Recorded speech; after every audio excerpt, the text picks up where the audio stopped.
السلام عليكم ورحمة الله. قسما بالله كنت شاممها معناها. أكل حكاية متاع المرأة متاع البارح، اللي أنا واحد من الناس تسرعت، خاطرني أنا ديما في المواقف المشابهة اللي تكون فيها امرأة ضحية، فهمتي، مع احترامي للمرأة الباهية، فهمتني.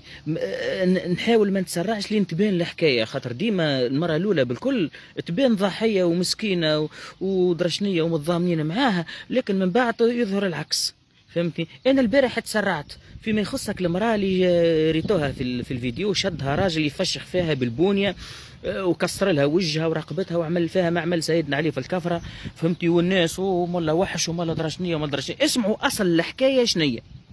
اصل الحكايه شنو؟ ولو ان لا نبرر للعنف، لا نبرر للعنف. اولا المراه، الناس اللي عندهم مشاعر فياضه، راي المراه الباهيه والمراه بنت العائله والمراه البنت الاصل ما توصلش روحها، عمرها ما توصل روحها انه راجل يمد عليها ايده مهما كانت الوضعيه، الا في حالات نادره جدا يكون الراجل موج في عقل ولا درشني، فهمتني. الحكايه في المراه هذه، المراه هذه سيدي امراه معرسه وعندها ولد، فهمتني، ومصوحبه زوز اولاد، ونهارتها البارح نهار الجمعه كانت الصباح خابطه هي وياهم بالعين موته. يشدوا الراجل هذاك اسمه عيسى، يخدم في خزامه في سوسه، يشدوا الراجل هذاك يفكوا له موتور وعملوا له براكاج نهار الجمعه الصباح. معاهم المراه هذيك غاضته الحكايه، مشى بعلاقاته ما نعرفش كيفاش عمل، رجع الموتور نتاعو، وما لكن بقات غايضته.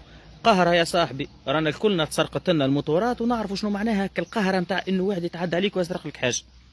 قعد يصطاد فيهم ويلوج عليهم، فهمتني، بظهرها تطيح قدامه المراه هذيك، شد عمل لها الشيء اللي ريتوه في الفيديو، فهمتني.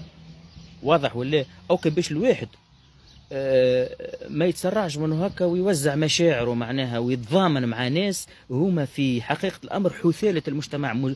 وهذاك علاش هي ما هربت من السبيطار وما حبش تعطي حتى توضيح للأمن وتقول لهم علاش عملت هكاكا وعلاش درشنو. واضح ولا؟ المرأة الباهية وبنت الأصل ما توصلش روحها باش يشدها راجل يفشخها في الشارع. وأنا الراجل هذا نعطيه قلة السماح إنه ما كسرلاش رقبتها وما فسدلاش المنظر نتاعها وما خلالهاش إعاقة دائما، باش تكون مثال وعبرة للهملوات اللي كيفها، خاطر ولات لغة ولاو يخدموا بالبنات في البركاجات، تقعد في قهوة تغمزك طفل، خاصة في سوسة، مع احترامي لسوسة نسابي وأهلي وأشطر مالية غادي، وأنا بطبيعتي ديما في سوسة، فهمتني.